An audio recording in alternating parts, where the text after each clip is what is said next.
ইরানে মার্কিন হামলার জেরে এবার হরমুজ প্রণালী বন্ধ করে দেওয়ার সিদ্ধান্তে অনুমোদন দিয়েছে তেহরান পার্লামেন্ট। এমন খবরে বিশ্ববাজারে তেলের দাম হঠাৎ ঊর্ধ্বমুখী। দাম ছুঁয়েছে ৫ মাসের সর্বোচ্চ সীমা। বিশ্লেষকরা বলছেন এর প্রভাব পড়তে পারে বৈশ্বিক অর্থনীতি এবং মূল্যস্ফীতিতে।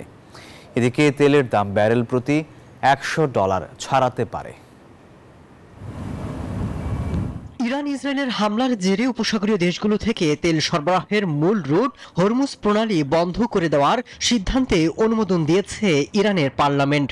এমন খবরে সোমবার ভোর থেকে বিশ্ববাজারে তেলের দাম ঊর্ধ্বমুখী। এতে বলা হয়, বাজার খোলার পরপরই আন্তর্জাতিক মানদণ্ড ব্রেন্ট ক্রুড এবং যুক্তরাষ্ট্রের প্রধান তেল চুক্তি WTI এর উভয়ের দাম 4% বেশি বেড়ে জানুয়ারির পর সর্বোচ্চ অবস্থানে পৌঁছায়। বান্ডেল থাকলে প্রতি সেনমানিতে টাকা বাঁচবে। বিকাশ সেনমানি বান্ডেল কিনে জিতুন প্রতি লেনদেনে। অন্যদিকে শেয়ার বাজারে দেখা গেছে উল্টো চিত্র। প্রধান সূচকে প্রায় 0.6 থেকে 0.7% কমেছে। এই অস্থিরতায় মার্কিন ডলারের মানও কিছুটা বেড়েছে। জাপানের আর্থিক প্রতিষ্ঠান MFUG জানিয়েছে, এই যুদ্ধ কতদিন চলবে এবং এর ফলে কি হবে তা অনিশ্চিত। এতে তেলের দাম ব্যারেল প্রতি আরো $10 পর্যন্ত বাড়তে পারে।